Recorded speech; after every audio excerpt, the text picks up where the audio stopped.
What feels like a sin, but isn't? As a hairstylist, I never mind if people nicely tell me that they want their haircut adjusted. As long as you aren't degrading me and questioning my capabilities as a stylist, it's usually never a problem. I try my hardest to please everyone, and it would crush me more to hear someone was shitting on my work and telling everyone I did a bad job than just letting me know you want certain things corrected, if that's an option. We are humans and make mistakes too. I understand that nervousness though, and unless it's horrendous, please give us a second chance. Hi. I have a food business. I sell hummus at farmers market, and sampling my food is a big part of that. There are always people who sample and don't buy, sometimes because they don't want it, sometimes because they're just hungry and needed a snack, sometimes because they can't afford it, etc. But, I'm always happy to share my food with everyone, plus getting to know more people, sometimes be their first ever hummus experience, and hopefully brighten their day a little. My point is, don't feel bad about sampling. People who are proud of their work and what they produce are just happy to share it with the world, in any capacity. So you definitely made their day more special by trying their food. Edit. Oh wow. I was in a few meetings and didn't expect this comment to blow up. So many wonderful responses. I'm going to reply to every single one now, smiley face. I've been working as a game dev for over a decade now. I get legitimately angry if anyone tries to block folks from cheating in single player. A single player game is a fucking toy. Who the fuck cares if someone uses the toy in a way it wasn't designed? If they're having fun, isn't that the whole point? Do bicycle manufacturers police what mods people bolt on their bikes, or do board game manufacturers have board game police that ensure nobody uses any house rules? Do action figure makers try to prevent kids from reenacting the banalities of Fraser with G.I. Joes instead of having them pretend to murder each other as the designers intended? It's a ridiculous concept, outside of game dev, where you've got these asshole designers that get butthurt that some player might defy their glorious vision and play with the toy in a way they didn't intend. These designers also get offended if you call their art toys, because it's art. Self-important twats. The whole reason I'm a game dev is because I started modding games to adjust the difficulty curve, and realized I was having more fun modding than actually playing, and that the people who made the game in the first place got paid to do basically the same thing. To me, anti-cheating, anti-modding efforts for single player are just blocking a certain niche of gamers from the mechanic I enjoy the most. Multiplayer is a different ball game, because in the long run, if we allow cheating there, only the cheaters will be having fun. Honest players get frustrated and stop playing, and eventually it's just cheaters playing against or with cheaters, and then it isn't even fun for them. This is semi-related, but I went to the Taco Bell drive-thru recently and ordered a quesarito, which is really one of the few things I like there. They inform me they cannot make it unless I mobile order it then come back through the drive-thru. This is so ridiculous and absurd to me. I asked, can you just make me one and charge me for like a chicken burrito plus all the extras that go in the quesarito, and I said I don't even care if it's more expensive this way. I came all the way out of my way for this one item. But nope, they can't do that.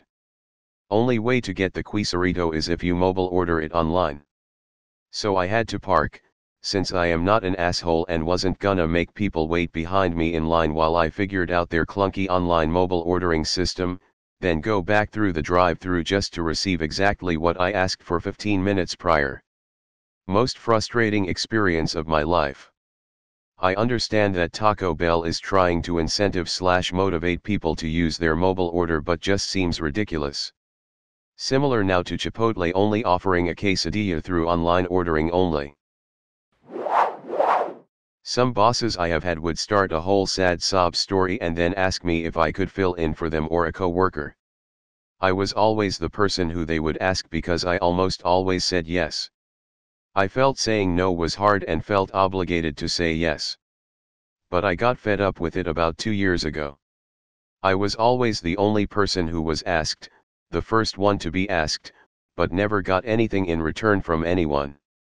When I am sick or have an important appointment, they won't do same in return either.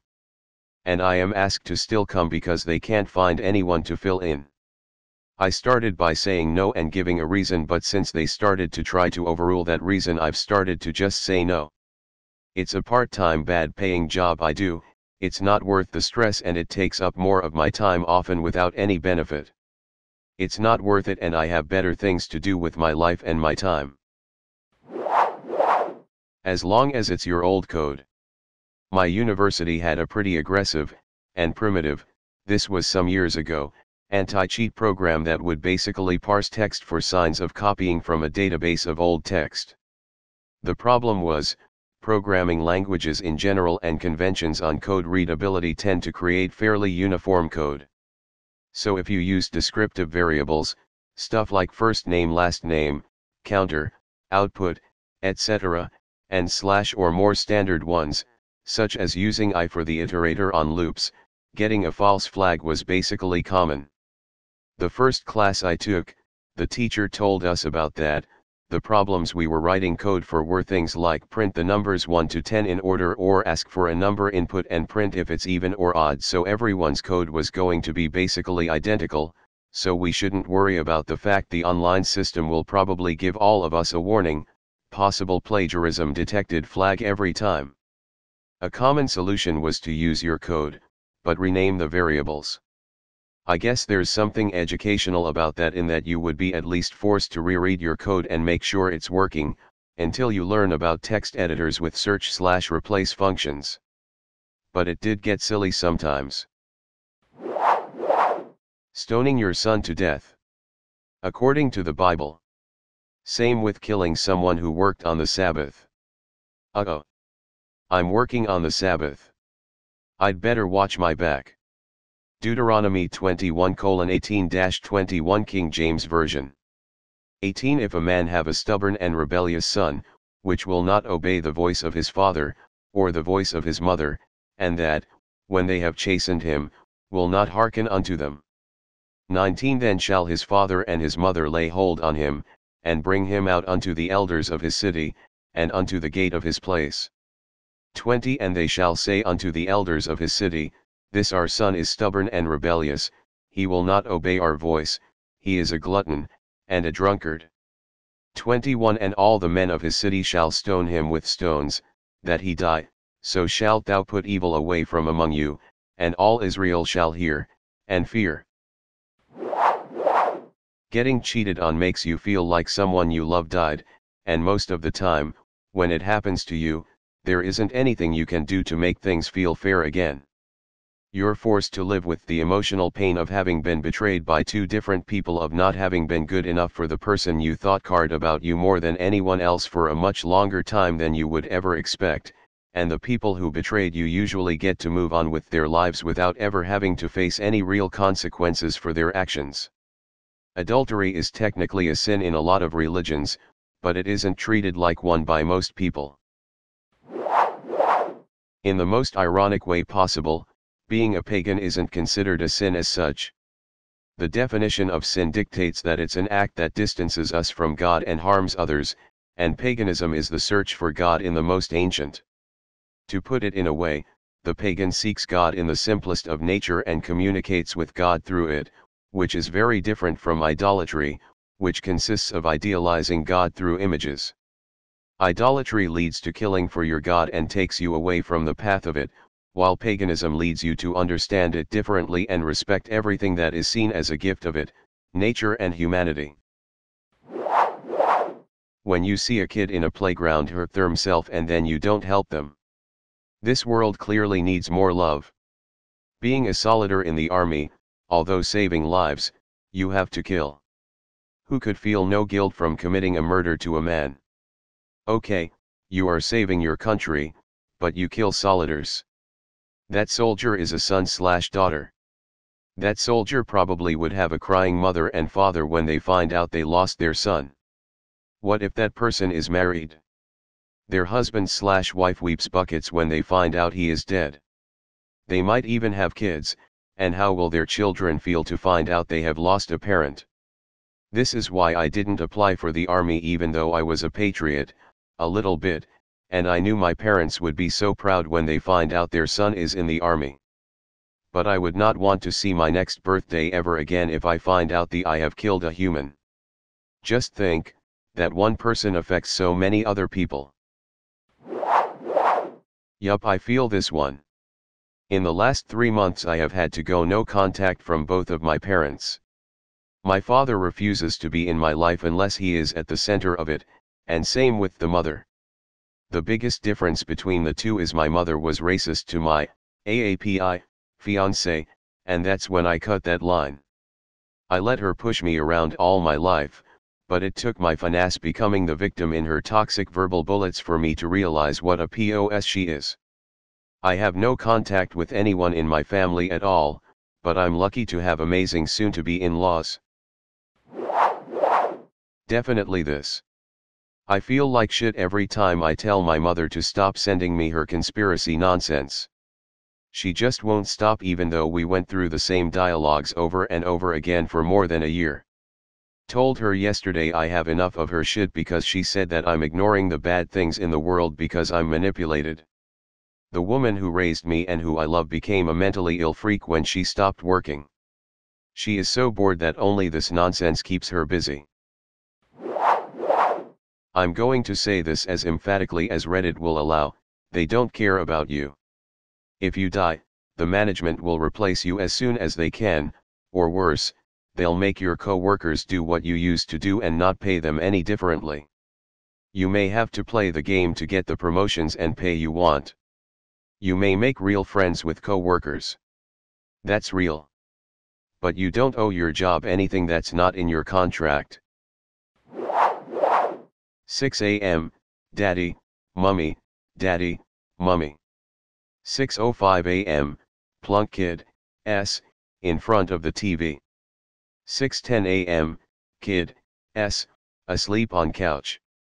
Why you had no business waking me up at 6. You've got no friends, no work or job to do, no appointments, nothing. You have no business at 6 a.m. being awake, waking us up and ruining our sleep and lives, and then falling asleep minutes later in front of the TV you woke up to watch. Ask yourself why they gave you a present. Most often it's an obligation for birthday or Christmas or something. If you didn't ask for anything, there is a strong chance they had no idea what to get you. Some things are just about everyone going through the motions. They'll be happy enough as long as it's accepted with a thanks. There's no need to feel guilty about what happens after that. Unless you do something like regift it to them the next year. I asked for a week off at one job. I had the PTO to cover it. I just wanted a week off to chill at home. I wasn't traveling and didn't have any major plans. When she asked why I wanted to take a week off and where I was traveling to, I made the huge fucking mistake of admitting that I just wanted to bum around at home. She somehow talked me into doing a full day on Wednesday that week. I was in the best mood on Tuesday night and then the worst fucking mood on Wednesday night. It helped me realize how much I hated my job and I started looking for a new job. Bruh. Where I work, my managers would always put me on every Saturday, during the school year when I have a billion other commitments, and whenever I asked to not work 4 Saturdays in a row they said they would fix it. They didn't fix it, they didn't get my schedule right until I literally brought in a note from my therapist saying, hey, Becky cannot work more than 2 Saturdays in a row because it's extremely hard on their mental health. I should mention I've had depression and anxiety for years and work was very overwhelming. Reaping the rewards of your hard work while your relatives are still struggling because of their bad decisions. One of my cousins recently mocked us for having a lavish lifestyle because we finally bought a modest home. Like he never knew all the hard work that my mom, my brothers, and I went through just to be where we are right now. It's not even a mansion. My cousin is just really bitter because he scammed my other relatives who helped him before and now everyone shuns him whenever he asks for help. As an recovering Catholic presently agnostic, literally almost everything. Back in the day I would have mainly said masturbation. I legit used to pray the fucking rosary every time I did until I was like 16 to balance it out. Honestly don't know how I made it to openly gay, and not dead or a priest in denial, over the years, but Jesus I'm glad I did. When my grandma, a sweet innocent old woman, died when I was younger, I didn't do it for almost a year because she could see me indulging myself. Don't live and cath, y'all, it'll fuck ya. Calling Child Protective Services to report a friend. I did this a few years ago and their kids were taken away as a result. I'm sure it hurt a lot, but I couldn't just stand there and watch what was happening to these kids. I knew she had severe mental problems, and when a person grows up the way she, and I, did, that's highly understandable, but nothing justifies the abuse and neglect these kids were dealing with on a daily basis. I know on a conscious level I did the right thing, but I still experience the downside of empathy in regards to what happened. Who got the trolleys, carts, whatever you want to call them. It was annoying when people would leave them in parking spots, on the edge of the lot, or even a quarter way down the block. Just put them where they're supposed to go, please. A friend of mine who was raised in a conservative Christian household grew up believing sex out of wedlock was a sin, so chose to wait until after she got married. First time she and her husband try to get it on during their honeymoon, she has a panic attack. Second time, another panic attack.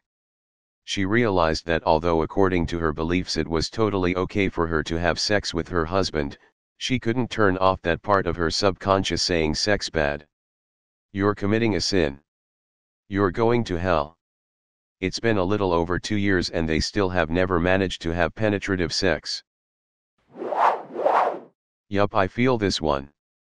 In the last 3 months I have had to go no contact from both of my parents. My father refuses to be in my life unless he is at the center of it, and same with the mother. The biggest difference between the two is my mother was racist to my AAPI fiancé, and that's when I cut that line. I let her push me around all my life, but it took my finesse becoming the victim in her toxic verbal bullets for me to realize what a POS she is. I have no contact with anyone in my family at all, but I'm lucky to have amazing soon-to-be in-laws. Definitely this. I feel like shit every time I tell my mother to stop sending me her conspiracy nonsense. She just won't stop even though we went through the same dialogues over and over again for more than a year. Told her yesterday I have enough of her shit because she said that I'm ignoring the bad things in the world because I'm manipulated. The woman who raised me and who I love became a mentally ill freak when she stopped working. She is so bored that only this nonsense keeps her busy. I'm going to say this as emphatically as Reddit will allow, they don't care about you.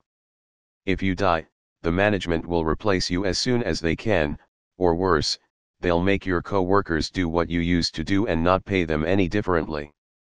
You may have to play the game to get the promotions and pay you want. You may make real friends with co-workers. That's real. But you don't owe your job anything that's not in your contract. 6 a.m., Daddy, Mummy, Daddy, Mummy. 6:05 a.m., plunk kid, S, in front of the TV. 6:10 a.m., kid, S, asleep on couch. Why you had no business waking me up at 6. You've got no friends, no work or job to do, no appointments, nothing. You have no business at 6 a.m. being awake, waking us up and ruining our sleep and lives, and then falling asleep minutes later in front of the TV you woke up to watch.